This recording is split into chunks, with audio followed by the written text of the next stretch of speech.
देखो, now starting with the next chapter, बातें नहीं बेटे, सब लोग ध्यान देंगे। Starting with the next chapter, journal. अब क्या होता है, जैसे हम लोग बात करते हैं चैप्टर नंबर 8 की, सब लोग इधर ध्यान दो, बातें नहीं। Now starting with the next chapter number 8, जिसका नाम है journal. Now what is a journal? Sir, अगर हम जर्नल की बात करते हैं तो जर्नल आप लोगों के लिए एक बिल्कुल नया वर्ड है, ठीक है ना।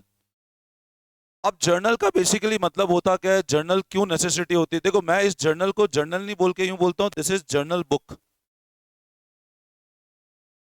इसको क्या बोलता हूँ, ये क्या है, जर्नल की बुक है। अब क्या लॉजिक है जर्नल का? देखो, जैसे आज मान लो अपन लोगों ने पिछला चैप्टर पढ़ा वाउचर। अब अकाउंटिंग वाउचर भी नहीं, अपन ने सोर्स डॉक्यूमेंट पढ़ा। वाउचर तो मैं 20 चैप्टर में पढ़ा दूंगा आपको साथ में। Now what in word source document? तो सर, सोर्स डॉक्यूमेंट ऐसा डॉक्यूमेंट होता है जहां से हमको ट्रांजेक्शन का क्या मिलता है, एविडेंस मिलता है, मतलब सबूत होता है। एविडेंस मतलब हिंदी में बोलो सबूत। जैसे मान लो, अज्यूम करो मैंने टीवी खरीदा। अबे टीवी खरीदा तो बोलो इसका बिल लूंगा कि नहीं लूंगा, या बिना बिल के टीवी खरीद लूंगा? आपने ऐसा ही सुना, ब्लैक मिलते हैं। जैसे अपन ऐसा समझते हैं एप्पल के मोबाइल आते हैं, अब होता है कुछ इंटरनेशनल वाले आते हैं, कुछ विदाउट बिल आते हैं। अब सर, अगर मैं कोई भी चीज विदाउट बिल लेता हूँ तो क्या तकलीफ होती है बताओ? आपने वैसे मान लो ये एलईडी खरीदा, मैंने बिल नहीं लिया। मान लो यूं, अगर विद बिल मेरे को मिल रहा है मान लो 70,000 का, और यही चीज अगर विदाउट बिल उठाता हूँ तो 50,000 में देने को तैयार है सामने वाला।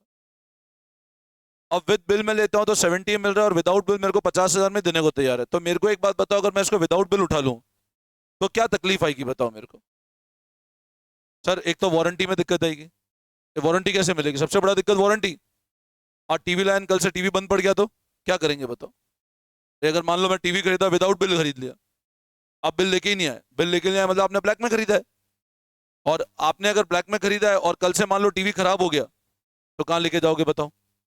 कोई है क्या दुकान? आप दुकान बोले बिल बताओ, बोले बिल तो ही नहीं, कंपनी वारंटी देगी नहीं आपको। दिक्कत आती है विदाउट बिल में। आज फोन खरीदा, विदाउट बिल खरीद, तो कल से मान लो फोन खराब हो जाए तो क्या करेंगे हम लोग? तो आप एक चीज हमेशा ध्यान रखना, योगेश दीवाल शेयर खींच लो। अब आप एक चीज समझो, अगर मैं बात करता हूं बिल का मतलब क्या होता है। बिल जनरली बच्चों क्या होता है, एक तरह का क्या है, it is a evidence. Bill अपने आप में क्या है, एक एविडेंस है। अब ऐसे ही जैसे मान लो, अज्यूम करो मैंने किसी को पेमेंट किया। आज मेरा स्वीपर काम कर रहा है स्टाफ। अब जैसे मान लो मैं 2 दिन बाहर था, यहाँ पे कैश आया होगा ऑफिस में, और मान लो मैडम ने किसी स्टाफ को पेमेंट किया, स्वीपर को पेमेंट किया। अब स्वीपर को पेमेंट किया और पेमेंट किया लेट से कैश में। बोलो कैश का कोई एविडेंस होता है क्या? अब कैश देखो, एविडेंस नहीं। स्वीपर को चेक काट के देंगे, भैया ये चेक ले तेरा, पॉसिबल ही नहीं। 30 रुपये चेक काटना पॉसिबल ही नहीं है। तो ऑनलाइन, तो ऑनलाइन भी नहीं हो पाएगा पेमेंट। स्वीपर ने बोला मेरे पास है ही नहीं सिस्टम पूरा, तो ठीक है भैया कैश पकड़। अब कैश है तो ऑब्वियसली बात है, उसका क्या चाहिए हमको, एविडेंस। आज मान लो स्वीपर को पेमेंट किया, अब कल मान लो मैं आज ही आया, मैंने कहा बताओ पेमेंट, तो बोले उसका एविडेंस तो है ही नहीं। तो मैं कैसे विश्वास करूं आपने स्वीपर को पेमेंट किया? तो हर चीज का क्या होता है, एविडेंस। अब ये जो एविडेंस होते हैं ना, बिजनेस में दिन भर के ऐसे 10 ट्रांजेक्शन होते हैं। मान लो चाय आ रही है, एलईडी आया, कंप्यूटर आया, कैमरा आया, आईपैड आए, मोबाइल आए, एसी खरीदा। ऐसे दिन भर के इतने ट्रांजेक्शन है पूरे महीने के। हर चीज का हम लोग एट द मंथ और एंड में मेरे पास क्या होने चाहिए, एविडेंस, मतलब बिल। वो होंगे तो उनको मैं क्या करूंगा, प्रॉपर वे में रिकॉर्ड करूंगा। भैया मेरे को महीने के एंड पे पता लगना चाहिए मेरे पास कितना कैश आया, कितना कैश गया, क्या मेरे पास असेट है, क्या मेरी लाइबिलिटी है, कितना पेमेंट्स करना है, कितना पैसा है। तो वो सारी चीज चलती किस हिसाब से बच्चों, एविडेंसेस के हिसाब से। अब वो जो एविडेंस होते हैं ना, उन एविडेंस को अब ऐसा तो नहीं कर सकता, जैसे मान लो आज मेरे पास 5-5 साल पुराने एविडेंस, एविडेंस ही संभालता रहूं मैं। जैसे मान लो मैंने 10 एसी खरीदे, इस साल 10 खरीदे, मैं 10 का बिल संभाल लिया। 4 साल बाद मान लो मैंने 5, अब मैंने मान लो टेबल्स खरीदी, अब मान लो मैंने 100 टेबलें पड़ी है। अब 100 टेबलें कुछ खराब भी हो रही है, कुछ नई भी आ रही है। तो सबका एविडेंस तो संभालूंगा तो काम चलेगा नहीं। एविडेंस की फाइल पता है 10-15 साल में इतनी बड़ी बन जाएगी, और कुछ ढूंढना होगा तो कितना डिफिकल्ट रहेगा। तो हर एविडेंस को मैं सिस्टमैटिकली मंथ के एंड पे क्या करता हूं, मेरी बुक्स में रिकॉर्ड कर देता हूं। मतलब सिंपल सी बात है, उनकी मैं अकाउंटिंग करता हूं एविडेंस की। अकाउंटिंग अगर आप सिस्टमैटिक करोगे तो ही मैं बिजनेस के वॉल्यूम को प्रॉपर में बढ़ा पाऊंगा। अगर मान लो मेरा अकाउंटिंग सिस्टमेटिक ही नहीं है, मेरे खुद को नहीं पता मैं कितना पैसा कमा रहा हूँ, मैं खुद को नहीं पता मेरे क्या एसेट है, मैं खुद को नहीं पता मेरी क्या लाइबिलिटी है, तो मैं बहुत लंबे समय बिजनेस को एक्सपांड ही नहीं कर पाऊंगा। तो एविडेंस को हम लोगों को टाइम टू टाइम क्या करना पड़ता है, उसको बुक्स में रिकॉर्ड। एविडेंस को बुक्स, एविडेंस तो कुछ काम का नहीं, उसको बुक्स में रिकॉर्ड भी तो करना पड़ेगा कि हाँ एसी इतने का आया, बैंक इतना पैसा बैंक में, इतना मेरे हाथ में कैश में। तो वो जो एविडेंस होते हैं बच्चों, उसको टाइम टू टाइम हम लोग क्या करते हैं, रिकॉर्डिंग करते हैं। और वो जो रिकॉर्डिंग करते हैं that is done in a book that is known as journal. वो जो हम लोग एविडेंस को रिकॉर्ड करते हैं ना, उस बुक को क्या बोलते हैं हम लोग, जर्नल। मतलब जिस बुक में आप एविडेंस की एंट्री कर रहे हो। आज जैसे मान लो मैंने एसी खरीदा, अब एसी खरीदा, आज जैसे मान लो अज्यूम करो मेरे पास में, मेरे अभी तो 2 इंस्टीट्यूट है, आज समझो एक मल्टीनेशनल कंपनी है जिसके ऑल ओवर इंडिया ऑफिसेस हैं। अब उसके जैसे एग्जांपल दो एल आई सी। अब एल आई सी अपने आप में इतना बड़ा है कि पूरे इंडिया के अंदर, कल हम लोग उसका एक वैल्यूएशन देख रहे थे, तो कंपनी के पास में 16,000 करोड़ की प्रॉपर्टीज है। सिर्फ प्रॉपर्टी है 16,000 करोड़ की। मतलब कंपनी एल आई सी बोलती है हर जगह हमारी खुद की बिल्डिंग्स है। अब उसको रेंडमली पूछ लो, ये बताओ बिल्डिंग कहां पर है आपकी, तो उसको डॉक्यूमेंट तो करना पड़ेगा ना भैया। ऐसा तो नहीं जा जाके फिजिकली देखेंगे कि हाँ देखो एक बिल्डिंग ये रही, एक बिल्डिंग ये रही, मान लो एक बिल्डिंग मुंबई में, एक दिल्ली में, एक, तो जा जाके देखेंगे तो नहीं। वो सब रिकॉर्ड के थ्रू चलेगा कि भैया ये बिल्डिंग यहाँ इस लोकेशन पे है। तो वो जो आप रिकॉर्डिंग करते हो एविडेंस के बेसिस पे, वो जो बुक्स में रिकॉर्डिंग करते हो, वो रिकॉर्डिंग होता है जिस बुक में, वो कहलाता है जर्नल। मतलब जितने भी एविडेंस है बच्चों, जो एविडेंस है जो पहली बार बुक्स में रिकॉर्ड करते हैं, वो बुक्स को हम लोग क्या बोलते हैं, जर्नल। तो all the evidence are recorded in a book and that book is known as journal. मतलब आपके बिजनेस की स्टार्टिंग अकाउंटिंग जो होती है, वो स्टार्ट कहां से होती है। अभी तक तो पता है आप क्या बेसिक सीख रहे थे, असेट लायबिलिटी कैपिटल। अब अपन लोग एंट्रीज करना सीखेंगे कि एक बार एविडेंस आ गए, उनको या तो मंथली चढ़ाओ। अब मान लो बिजनेस का वॉल्यूम बहुत है, तो आप डेली चढ़ाना पड़ेगा आपको। वॉल्यूम कम है तो मंथली चढ़ा दो, वॉल्यूम और कम है तो सेमी एनुअली चढ़ा दो। बट हर बिजनेस कैसा भी हो, भले ही वो छोटा बिजनेस हो भले ही वो बड़ा बिजनेस हो, हर बिजनेस को क्या करना पड़ेगा, जर्नल तो मेंटेन करना ही पड़ेगा। और जो अपन अपने अकाउंटिंग सॉफ्टवेयर नाम से होगा टैली, टैली में जो आप स्टार्ट करते हो, सबसे पहले स्टार्ट कहां से होता है, जर्नल से। टैली स्टार्ट ही कहां से होती है, जर्नल से। तो जर्नल का मतलब क्या होता है, मैं यूं कह सकता हूं, it is the book in which all the transaction are recorded for the first time. पहली बार जिसमें आप रिकॉर्डिंग करते हो, वो बुक बच्चों क्या कहलाती है, जर्नल। अब जर्नल अगर हो गया, जर्नल अगर हो गया, तो जर्नल के बाद जो सेकंड स्टेज पढ़ेंगे हम लोग, अगला क्या पढ़ेंगे, लेजर। जर्नल हम लोग क्या पढ़ेंगे, मतलब लेजर को समझने के लिए जर्नल आना चाहिए, और जर्नल को समझने के लिए रूल्स ऑफ डेबिट क्रेडिट आना चाहिए, और रूल्स ऑफ डेबिट क्रेडिट समझने के लिए अकाउंटिंग इक्वेशन आनी चाहिए, अकाउंटिंग इक्वेशन समझने के लिए फंडामेंटल अजम्पशन आने चाहिए, अजम्पशन समझने के लिए अकाउंटिंग टर्म आने चाहिए, और पूरी अकाउंट समझने के लिए प्लस माइनस आना चाहिए। बोलो आई कि नहीं बात समझना, मतलब सब कुछ पीछे से पीछे लिंक है सर। बोलो यहाँ तक कोई डाउट। तो जर्नल अपने आप में एक ऐसी बुक है जिसमें ध्यान रखना ट्रांजेक्शन रिकॉर्ड कब करते हैं, पहली बार हम लोग रिकॉर्ड करते हैं। तो स्टार्ट करो आप लोग, लगाओ हेडिंग जर्नल। देखो आप, the journal is a book, journal is a book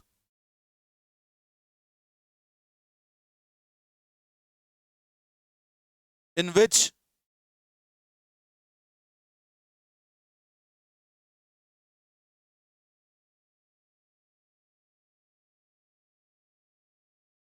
all the transactions of a business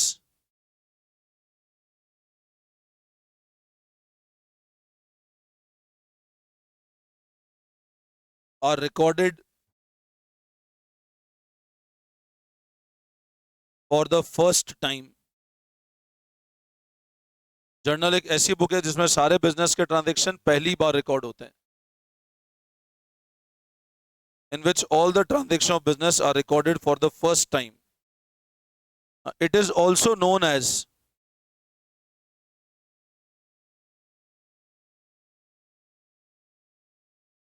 book of original entry and all transactions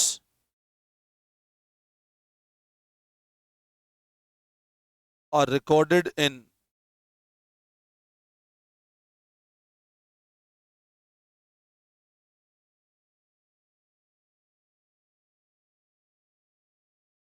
chronological, मतलब day to day chronological order, day to day transaction record करते हैं। पहली बार जिस book में record करते हैं बच्चों, वो बुक क्या कहलाती है? जर्नल। और ये बनती कौन से डॉक्यूमेंट से? सोर्स डॉक्यूमेंट से। बनती कौन से डॉक्यूमेंट से? देखो, इट इज प्रिपेयर्ड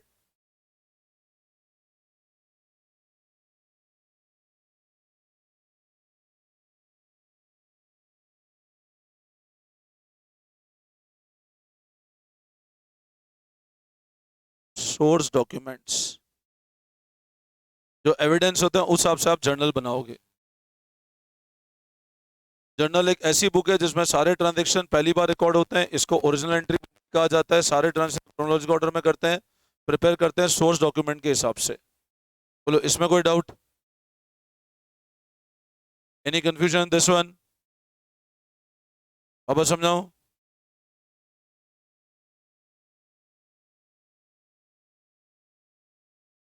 अब लिखो नेक्स्ट लाइन में, once the transaction are recorded in journal,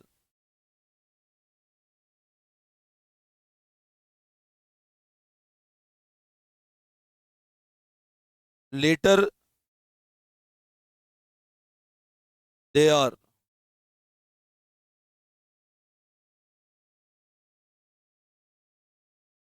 posted to ledger। बाद में किसमें पोस्ट कर देते हैं हम लोग? लेजर में।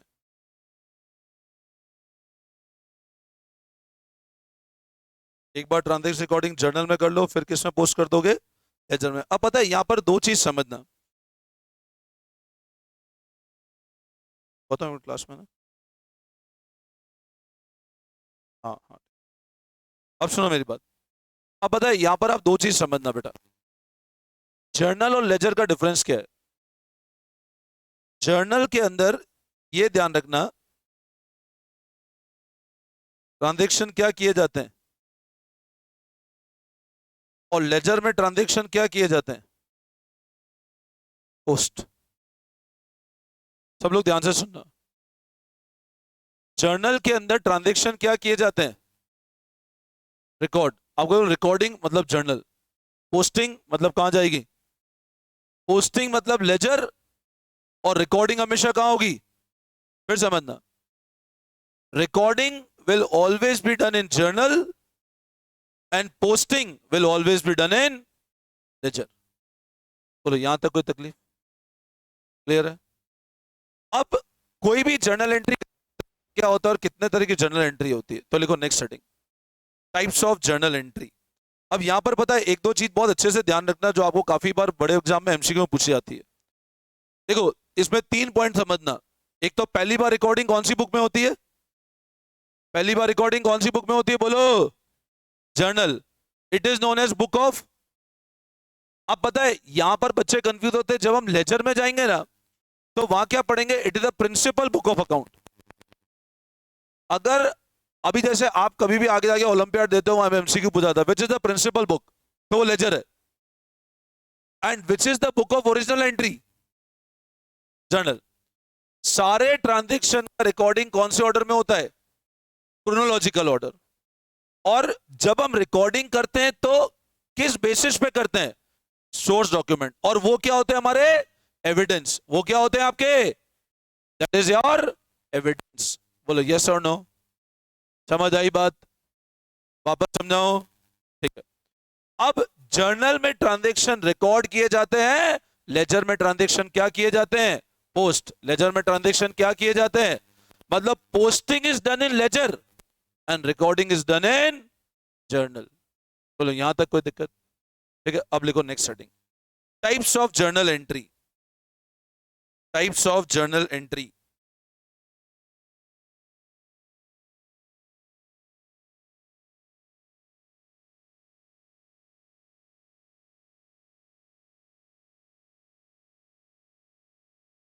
अब लिखो फर्स्ट, सिंपल और सेकंड लिखो कंपाउंड। दो तरह की जर्नल एंट्री, एक तो सिंपल और एक कंपाउंड। अब लिखो नेक्स्ट लाइन में, simple journal entry means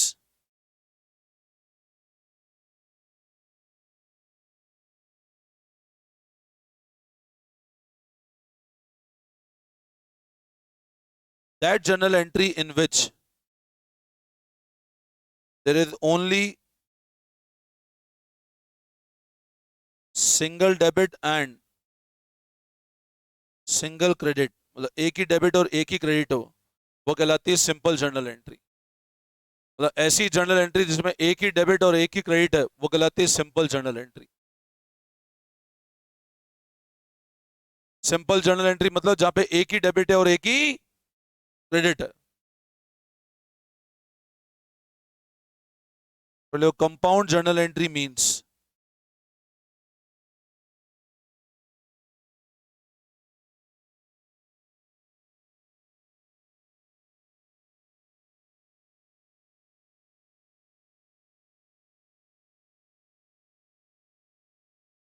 DR, अब मैं डेबिट क्रेडिट को है ना शॉर्ट फॉर्म लिखूंगा बच्चों, DR C are.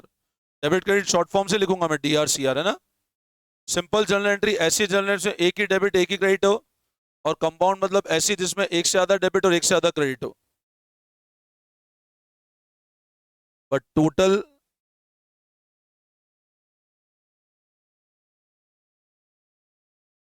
Will remain same. But total क्या रहेगा, हमेशा सेम रहेगा। तो दो तरह की जर्नल एंट्री, एक तो सिंपल और एक कौन सी, कंपाउंड। सिंपल मतलब ऐसी एंट्री जिसमें एक ही डेबिट और एक ही क्रेडिट है, और कंपाउंड मतलब एक से ज्यादा डेबिट और एक से ज्यादा क्रेडिट है, वो कंपाउंड जर्नल एंट्री। तो सिंपल मतलब क्या हो, एक डेबिट एक क्रेडिट, वो सिंपल। एक से ज्यादा डेबिट एक से ज्यादा क्रेडिट, वो कंपाउंड। बोलो इसमें कोई डाउट, इसमें कोई कंफ्यूजन? ये क्लियर है बिल्कुल? ठीक है, अब अपन देखते हैं जर्नल एंट्री करना कैसे। देखो, जर्नल एंट्री का फॉर्मेट क्या होता है, एक बार ये कर लिया सबने, देख लो फटाफट।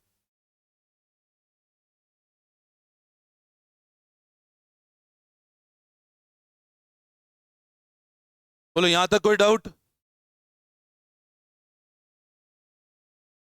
कंपाउंड जेई मतलब जर्नल एंट्री, है ना। Compound entry means journal entry having more than one debit और मोर देन वन क्रेडिट। सबने नोटिंग कर लिया? ठीक है, अब जर्नल का फॉर्मेट कैसे होता है, तो एक लाइन छोड़ के लिखो फॉर्मेट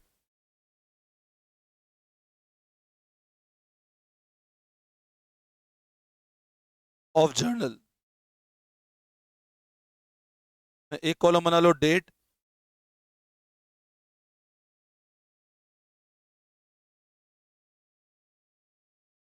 ये फॉर्मेट है जर्नल का।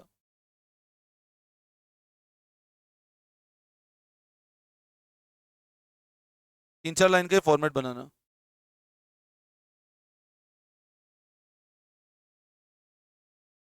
फॉर्मेट बताया था मैम ने। तो date, particular, LF, debit and credit, ledger folio, बता रहा हूं। देखो फटाफट, डेट, पर्टिकुलर, एलएफ, एलएफ मतलब लेजर फोलियो। देखो LF equals to ledger folio.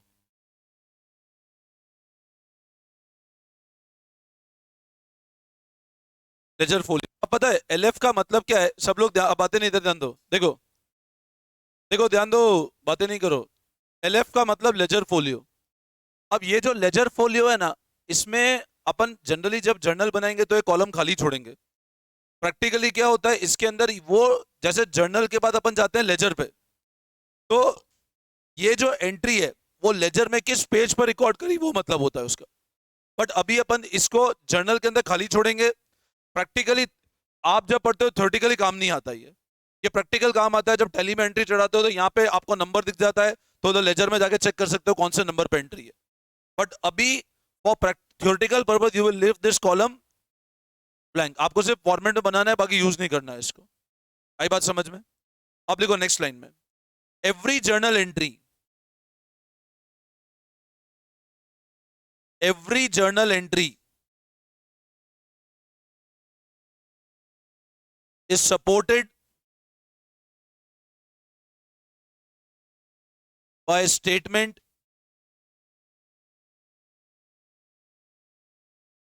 known as narration, which specify the nature of that journal entry.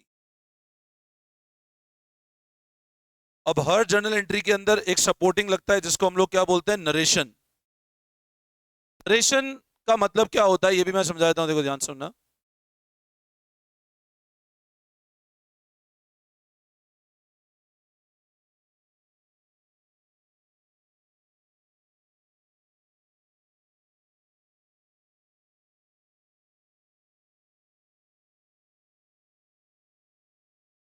अब देखो ध्यान दो, सब लोग ध्यान सुनना. हर जर्नल एंट्री में एक स्टेटमेंट लगता है, उस स्टेटमेंट को क्या बोलते हैं, नरेशन, जो स्पेसिफाई करता है उस जर्नल नेचर क्या है. अब इसको ऐसे समझो, सुनना ध्यान से. एक ट्रांजैक्शन मैं समझाता हूं, ध्यान सुनना मेरी बात. मैंने आपके सामने एक ट्रांजैक्शन बोला, प्लीज लिसन हियर. मैंने एक ट्रांजैक्शन बोला, जैसे अपन ने अकाउंटिंग इक्वेशन पढ़ा था. मैंने एक ट्रांजैक्शन बोला, business started with cash ₹2 lakh. ये आपके सामने एक ट्रांजैक्शन बोला, बिजनेस स्टार्ट किया कितना पैसा डाल करके. अच्छा मेरे को बताओ, जर्नल एंट्री में हम लोग क्या करते थे इस ट्रांजैक्शन का, सॉरी अपन अकाउंटिंग इक्वेशन में क्या करते थे. पर अकाउंटिंग इक्वेशन में आप दो जगह इसको डालते थे. एक तो क्या करते थे, और साथ में सर कैश बढ़ता था 2 लाख से, कैपिटल बढ़ता था 2 लाख से. बोलो यस और नो, यस और नो. अब sir cash belongs to which category, recall में. रिकॉल में RECAL, कैश कौन सी कैटेगरी है, and capital belongs to capital. अच्छा क्योंकि कैश भव्य ध्यान देना, नींद निकालनी है, टाइम हो नहीं, नींद निकालनी, इधर ध्यान दो. क्योंकि कैश कौन सी कैटेगरी बिलोंग करता है, असेट. असेट जब भी बढ़ता है क्या करते थे बोलो, तो सर ये क्या होना चाहिए, यस और नो. और सर कैपिटल जब भी बढ़ता था क्या करते थे, तो सर जब भी कैपिटल बढ़ता है करते हैं CR, यस और नो. तो बोलो अब इसका जर्नल एंट्री कैसे बनेगा. मैंने आपको ये चीज और बताया था, जर्नल एंट्री का एक दो तरह की एंट्री, एक तो सिंपल और एक, इसमें आप देखो एक ही अफेक्ट हो रहा है, कैश और कैपिटल, एक ही चीज अफेक्ट हुई, एक तो कैश और एक. अच्छा मैं आपके सामने एक ट्रांजेक्शन अकाउंटिंग इक्वेशन लिंक करके बताता हूं वापस. मान लो ट्रांजेक्शन ऐसा है, सोल्ड गुड्स,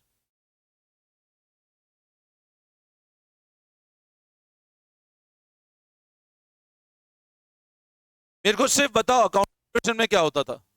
सर स्टॉक कम करते थे, सर कैश बढ़ाते थे, और साथ में सर ये करते थे. अब अगर अकाउंटिंग इक्वेशन में उस ट्रांजैक्शन का ये करते थे तो आप बताओ, आपको 3 अफेक्ट दिख रहे हैं, तो ऐसे केस में होगी कंपाउंड एंट्री. ऐसे केस में क्या होगी, compound entry. But total same होना चाहिए. टोटल क्या होना चाहिए, सेम होना चाहिए. तो सिंपल जर्नल एंट्री का मतलब क्या हुआ, ऐसी जर्नल एंट्री जिसमें एक ही डेबिट और एक ही, और कंपाउंड जर्नल एंट्री मतलब ऐसी जर्नल एंट्री में एक से ज्यादा डेबिट या एक से ज्यादा क्रेडिट हो. बोलो यस और नो. अब मान लो मैंने ऐसा बोला, स्टार्टेड बिजनेस विद कैश, कितने रुपए से, तो सर बिजनेस स्टार्ट किया 2 लाख रुपए कैश से. तो ये ट्रांजैक्शन में हम लोग जर्नल एंट्री कौन सी लगेगी, सिंपल जर्नल एंट्री। और बताओ असेट कौन सा बढ़ रहा है? कैश। कैपिटल कैपिटल कैटेगरी है, तो सर असेट जब भी बढ़ता है क्या करते हैं, बोलो क्या करते हैं? तो सर यहां आपको कर देना चाहिए कैश अकाउंट को डेबिट, क्यों कैश बढ़ रहा है। और कैपिटल क्या हो रहा है?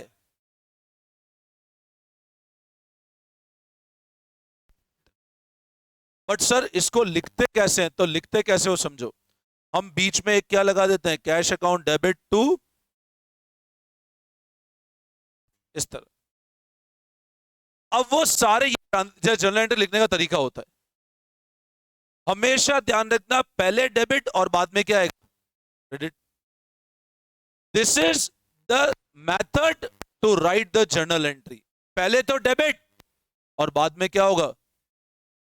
तो कैश अकाउंट को हमने क्या किया, कैपिटल अकाउंट को क्या किया।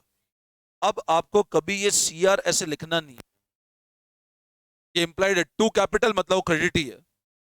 तो आपकी जर्नल एंट्री क्या बनी, जर्नल एंट्री ऐसे लें, कैश अकाउंट डीआर टू, ये जर्नल एंट्री बनी। अब ये जो नीचे है ना टू की तरफ, इसका मतलब क्या है, ये क्या चीज है, ये क्रेडिट ही है। ये क्या इंडिकेट कर रहा है, क्रेडिट। अब बताओ कैश बड़ा कि कम हुआ, मतलब कौन सी कैटेगरी, कैपिटल कौन सी कैटेगरी, कैपिटल। बोलो कैश को क्रिएट किया या क्लोज किया, क्रिएट मतलब बनाया या खत्म किया, बनाया। कैश को क्या किया, कैपिटल को भी क्या किया, प्लस मतलब बनाना, माइनस मतलब कम करना। बताओ कैश को भी क्रिएट किया और कैपिटल भी क्या किया। तो क्रिएट हमेशा ध्यान रखना अपन इंडिकेट करेंगे वन से, क्रिएट हमेशा किससे इंडिकेट करेंगे, यहां पर कैश भी क्रिएट हुआ। असेट क्रिएट कब होगा, जब डेबिट करेंगे। असेट क्रिएट कब होगा, बोलो जब क्या करेंगे। और कैपिटल क्रिएट कब होगा, जब क्या करेंगे। तो ये कैपिटल की भी एंट्री फर्स्ट है और कैश की भी एंट्री फर्स्ट है। बोलो आई बात समझ में, यस और नो। चलो एक ट्रांजेक्शन और समझते हैं, अभी कुछ नोटिंग नहीं करना है, सिर्फ ध्यान देना। अब मैंने एक और ट्रांजेक्शन बोला, परचेज्ड बिल्डिंग और कैश 5 लाख रुपीज। बिल्डिंग खरीदी और क्या दिया। अब सर वापस अकाउंटिंग इक्वेशन पे लेकर जाओ हमको। बोलो अकाउंटिंग इक्वेशन में क्या करते थे, बोलो ना। सर असेट साइड में बिल्डिंग तो बढ़ेगी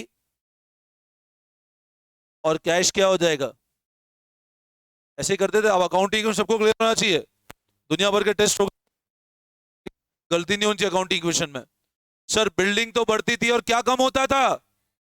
अब सर बिल्डिंग तो कौन सी कैटेगरी है, बोलो, और कैश भी कौन सी कैटेगरी। तो सर एक ही असेट बढ़ रहा है और दूसरा असेट क्या हो रहा है। तो सर असेट जब बढ़ता है ना, तो आपने सिखाया था क्रेडिट करते हैं, क्या करते हैं। तो सर इसको तो क्या कर दो आप, और सर इसको क्या कर दो आप, सुनो। तो सर हमको ऐसे कर लेना चाहिए, फिर बिल्डिंग अकाउंट को तो क्या कर देना चाहिए, और कैश अकाउंट को क्या कर देना चाहिए, ये सुनो। बिल्डिंग कौन सी कैटेगरी, बोलो। सर ये है फैमिली कौन सी, और ये भी फैमिली कौन सी। अब कौन सा असेट बढ़ा, कौन सा असेट कम हुआ। सर जो असेट बढ़ता है वो तो क्या करते हैं। तो मतलब यहां पे बताओ बिल्डिंग क्रिएट हुई कि close हुई, बिल्डिंग क्या हुई। तो सर ये क्या एंट्री है, और कैश क्या हुआ, असेट कम होता है तो ना, तो ये एंट्री कौन सी है। बोलो आई बात समझ में, यस और नो। अब समझाऊं, एनी डाउट। ठीक है, ये सिंपल जर्नल एंट्री है, जहां एक ही डेबिट है और एक ही क्रेडिट है। आप देख रहे हो एक डेबिट है और एक ही क्रेडिट है। अब कंपाउंड में क्या होगा, दो डेबिट एक क्रेडिट, या एक डेबिट दो क्रेडिट, बट टोटल दोनों का सेम होगा। अब आपके सामने एक ट्रांजेक्शन और लिखता हूं, जहां पे आपको कंपाउंड जर्नल एंट्री समझ आएगी, सुनना ध्यान से। स्टार्टेड बिजनेस,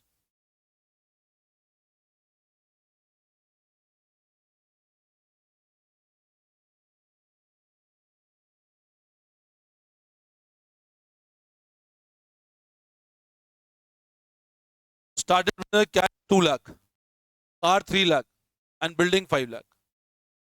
बिजनेस की शुरुआत करी 2 लाख रुपए कैश से, 3 लाख रुपए कार से और 5 लाख रुपए की बिल्डिंग से. बोलो अकाउंटिंग इक्वेशन में सर वापस चले जाओ. एक तो हम क्या बढ़ाते थे,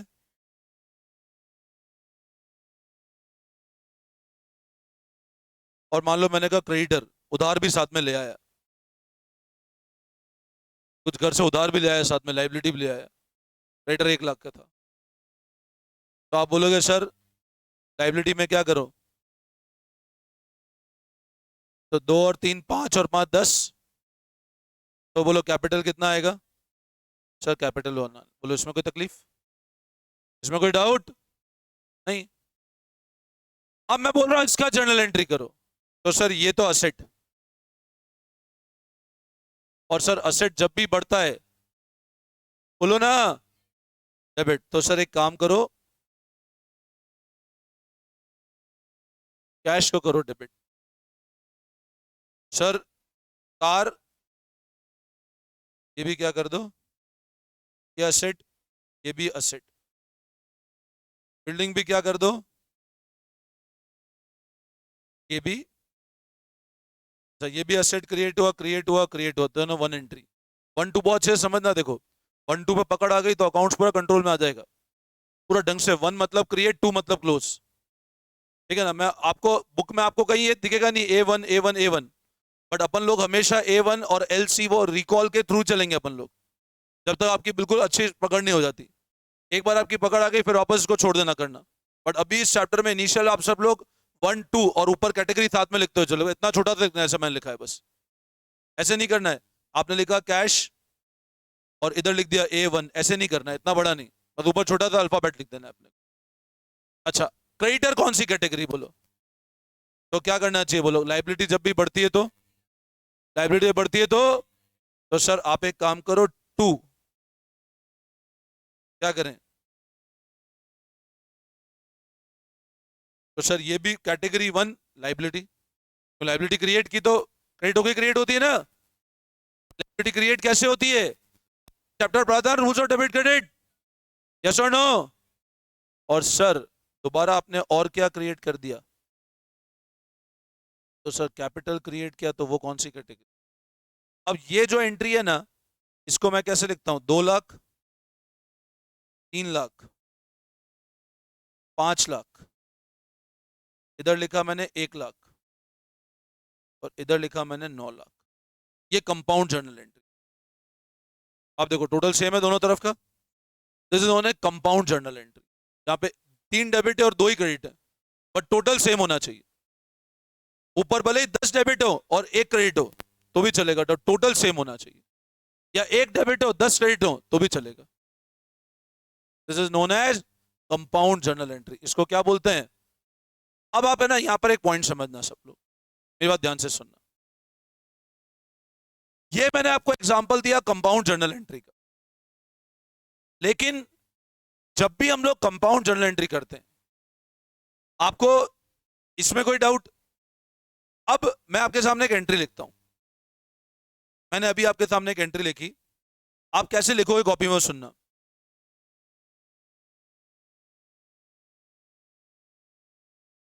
एक तो ऐसे हो सकता है,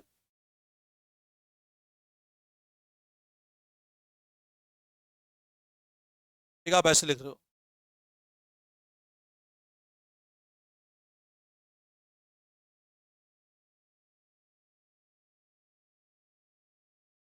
और इसी एंट्री को एक बच्चा ऐसे लिख रहा है.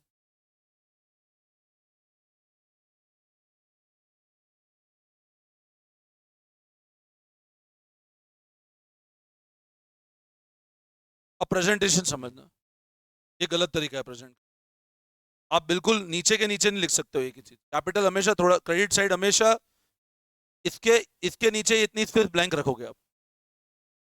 कैपिटल कभी इमीडिएट नहीं लिखोगे आप, मतलब कैपिटल नहीं, क्रेडिट साइड इमीडिएट नहीं लिखोगे, नीचे के बिल्कुल नीचे के नीचे. दिस इज योर राइट तरीका. एंड दिस अगेन ना, अब ये रॉन्ग क्यों गया, आपने यहाँ क्या लिख दिया, ये लिखते नहीं है. टू कैपिटल एम्प्लॉयड है CR, आपको वापस CR लिखना नहीं है. कभी ऐसे नहीं लिखना है 2 लाख के नीचे 2 लाख लिख दिया, नहीं. अगर ये यहां लिखा है तो ये अगला साइड तरफ जाएगा, तो इस तरह सिमेट्री मेंटेन रखनी है आप। yes or no? So this is the wrong way to do, this is the wrong way to do, this is the correct way to do journal entry. अब सर नरेशन का मतलब क्या होता है? देखो आज मैंने मान लो बिजनेस में इतने सारे ट्रांजेक्शन किए और मेरे को पता ही नहीं होगा ट्रांजेक्शन किस चीज का है। जैसे मान लो मैं 10 एसी खरीदे, अब 10 एसी खरीदे, मैंने लिखा AC1 AC2 AC3 AC4, मान लो AC4 खराब हो गया। अब आपने मैकेनिक को बुलाया, भैया एसी सही करो, बोलेगा बिल दो। आपने कहा 10 एसी है, क्या पता कौन सा बिल है किसका। तो आप क्या करते हो, जर्नल एंट्री में हर चीज का एविडेंस के साथ में आप नरेशन लिख देते हो कि भाई एसी खरीदा, being AC purchase through bill number, वो बिल नंबर डाल दिया। अपन ने बिजनेस में कैश इंट्रोड्यूस किया, तो बस एक छोटा सा, अब नरेशन 3-4 लाइन का नहीं लिखना है। कैसे लिखना है देखो, जैसे मान लो मैं लिखा इस तरह, फॉर्मेट बनाया, ये एंट्री लिखी, ब्रैकेट में लिया बीइंग, ये किस चीज का है, बीइंग बिजनेस स्टार्टेड, ये एंट्री किस चीज की, वो नरेशन, बस ये एक लाइन का नरेशन होता है। एग्जाम के अंदर क्या होता है, बोर्ड के अंदर तो नंबर काट लेते हैं, नरेशन नहीं लिखते हो तो आपको नरेशन लिखना है, बट ऐसा नहीं 3 लाइन का एक्सपांड करके निबंध लिख दिया, कुछ नहीं, सिर्फ सिंपल आपने गुड्स परचेज किए, being goods purchase for cash, उधार पे खरीदे, सेल किए, being goods sold on credit, cash से बेचे, अमाउंट तो ऊपर लिख रहे हो ना, अमाउंट नहीं लिखना है उसमें, अनलेस अनटिल बहुत कैलकुलेशन नहीं अमाउंट में, तो अमाउंट नहीं लिखना है, बट एक लाइन का नरेशन लिखना है। नरेशन मतलब वो एंट्री किस चीज की है, वो उसका सपोर्टिंग एंट्री है। हर जर्नल एंट्री में एक नरेशन होता है। मैं आपको इसका आइडिया देता हूँ, आप TS ग्रेवाल ओपन करो एक बार, आपसे बुक ओपन करो एक बार, एक सिंपल कोई भी क्वेश्चन, आप पेज नंबर खोल लो, चलो एक बार पेज नंबर 8.21 खोल लो, चलो, सिर्फ मैं नरेशन समझाना चाह रहा हूँ, फॉर्मेट समझाना चाह रहा हूँ आपको। आप 8.21 पेज ओपन करो, आपको दिख रही है कुछ जर्नल एंट्री, देखो फॉर्मेट दिख रहा है, डेट पर्टिकुलर LF, LF इन्हें रैंडम डाले हैं, अपने मन से डाले हैं 1-3, ये कोई मतलब नहीं, अपन नहीं डालेंगे। आपको डेबिट क्रेडिट नजर आ रहा है, आप एंट्री का फॉर्मेट देखो, दिख रहा है, date particular cash bank to capital, पहली एंट्री दिखी, इनने ऊपर A1 कुछ नहीं करेगा, बट अपन करेंगे ताकि अपना कंसेप्ट क्लियर हो जाएगा। एग्जाम में कभी करना नहीं है, बट अभी समझने के लिए करना है आप लोगों को, है ना। अब देखो टू कैपिटल, आप चेक करो, हर एंट्री में चेक करो, नरेशन दिख रहा है आपको, नरेशन से बता रही है एंट्री किस चीज की है। बोलो आई बात समझ में, नी डाउट, सिर्फ रिकॉल कोड वर्ड क्लियर होना चाहिए, आराम से जनरल एंट्री होती जाएगी आपसे। ठीक है, एक क्वेश्चन करते हैं, अभी क्लियर हो जाएगा। आप आ जाओ क्वेश्चन नंबर, या एक एंट्री आप लिखो एक बार, मैं लिखाता हूं, लिखो आप, देखो पास journal entry for the following transaction,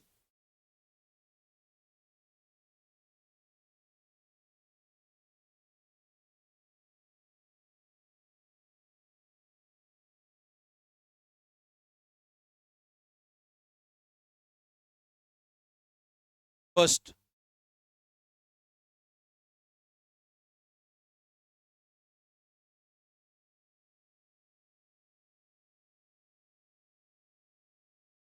format नहीं बना रहा है अपन, सिर्फ एंट्री करना है अभी, है ना।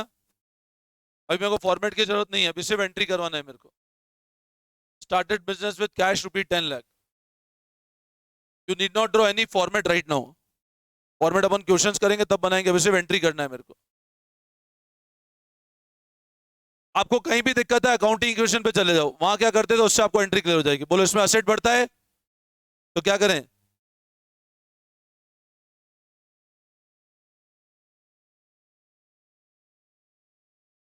Cash account debit to capital, कितना amount,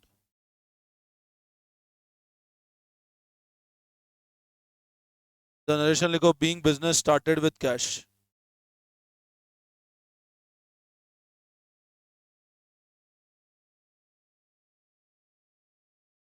being business started with cash,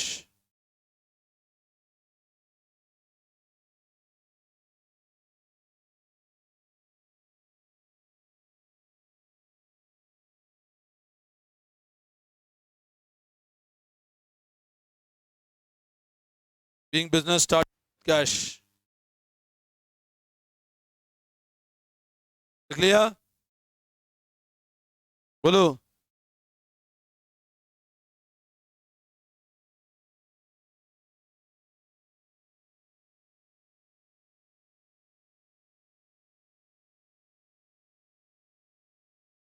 देखो second,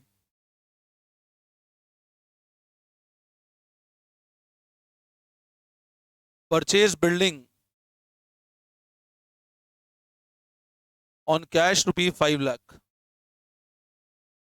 purchase building on cash ₹5 lakh. अब बिल्डिंग खरीदी कैश में कितने की? 5 लाख की। बिल्डिंग खरीदी कैश में कितने की? बोलो क्या करें, कौन सा असेट बढ़ा? बिल्डिंग बढ़ा और क्या कम हुआ? कैश। असेट बिल्डिंग बढ़ा तो बिल्डिंग अकाउंट को डेबिट करें। तो लिखो अब, इधर ऊपर ये भी लिख देना, 1A 1C। Building account DR,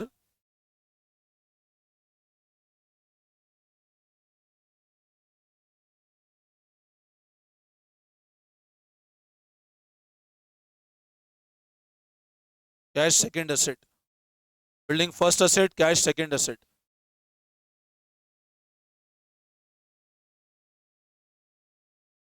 बोलो यस और नो? कोई doubt? Third. Third,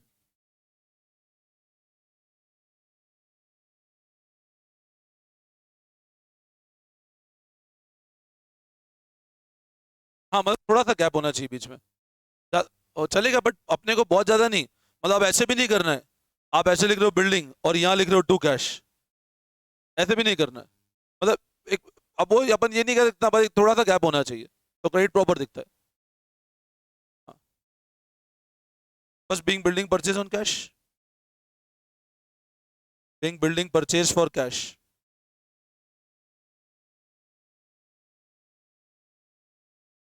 being building purchase for cash. Next, entry number 3 देखो अब। नेक्स्ट आओ एंट्री नंबर 3। देखो ट्रांजेक्शन लिखो, गुड्स सोल्ड।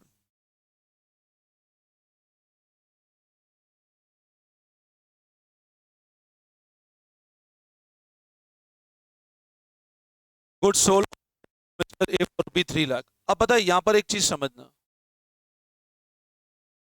गुड्स सेल किया क्रेडिट पे मिस्टर ए को, यहाँ पे राम लिख दो, मिस्टर ए में फिर क्या तो मिस्टर राम कर दो, फॉर ₹3 लाख। अब राम को सामान बेचा। बोलो, राम क्या बना अपना? डेटर और क्रेडिटर। डेटर, राम बना अपना डेटर। अच्छा डेटर कौन फैमिली का मेंबर? असेट। अच्छा मैंने आपको एक चीज बताया था, दो टर्म का मतलब समझाया था, एक तो परचेज और एक सेल, ध्यान है? अगर मैं गुड्स परचेज करता हूं, अगर मैं, तो कौन सा वर्ड यूज करता हूं मैं? परचेज। बताया था ना, गुड्स परचेज करते हैं तो वर्ड परचेज, और गुड्स सेल करते हैं। अच्छा सेल कौन सा फैमिली का मेंबर, और परचेज ये क्या करते हैं हमेशा? यस और नो? बोलो। अब सर राम को सामान बेचा 3 लाख का, तो राम कौन सा फैमिली का मेंबर? राम कौन है मेरा? डेटर। डेटर जब भी बढ़ता है डेबिट। और सर सेल्स कौन सी फैमिली का मेंबर? रेवेन्यू जब भी बढ़ता है क्या करते हैं? राइट, यस और नो? तो सर इसका जर्नल एंट्री,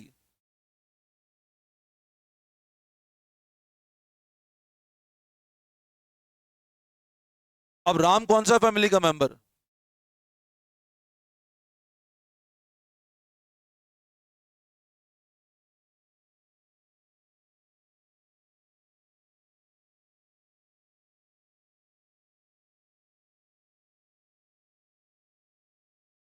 बोलो आई बात समझ में? Any doubt? One revenue, this is 1R, बोलिए ऊपर लिख दो 1R और नरेशन को अगले लाइन में लिख दो।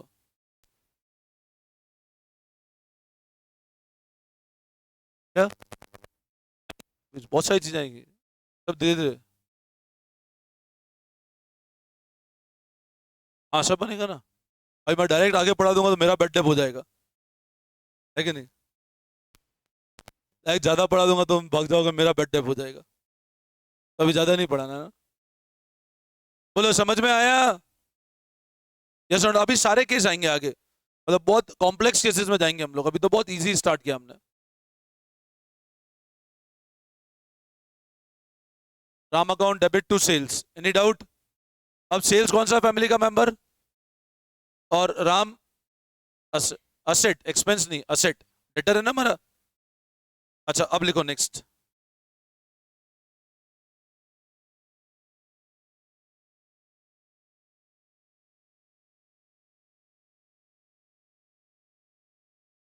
सी फ्रॉम राम ₹3 लाख, राम से पैसा आ गया। अब बोलो क्या करेंगे? कौन सा असेट बड़ा बोलो? कैश, कैश कौन सा नंबर? कौन सा asset?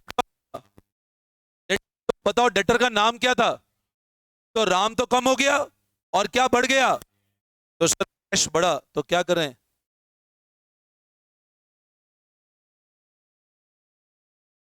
और टू क्या करें? अच्छा अब आप मेरे को एक बात बताओ बेटा, सब लोग ध्यान देना। कैश का फैमिली मेंबर फर्स्ट और सेकंड? First family. अच्छा राम असेट, बट कौन सी एंट्री है? बिल्कुल गुड। राम सेकंड क्यों समझ आया ना, क्योंकि डेटर कम हो गए, तो नरेशन हो जाएगा being cash receive from Ram.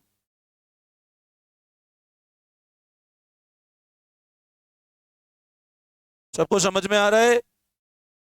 कोई दिक्कत?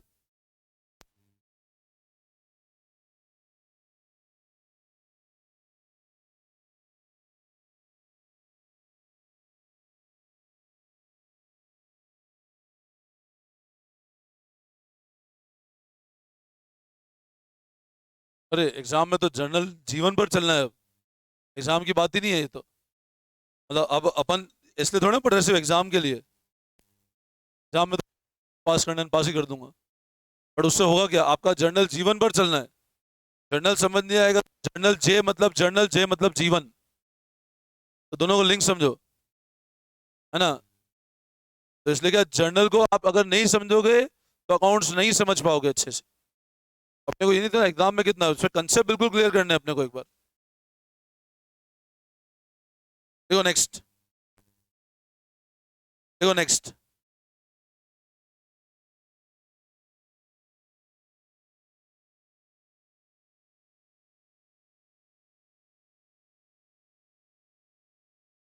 Purchase goods from Mohan 5 lakh.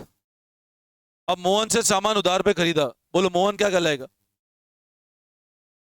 Creditor कौन सी फैमिली का मेंबर? बोलो। Creditor is your. अच्छा जब परचेज किया गुड्स, तो सर कौन सा वर्ड यूज करें? परचेज किया गुड्स, कौन सा वर्ड यूज करें? परचेज कौन सा फैमिली का मेंबर? बहुत बढ़िया, तो सर परचेज इज योर। तो सर क्या करें, परचेज अकाउंट को टू क्या करें?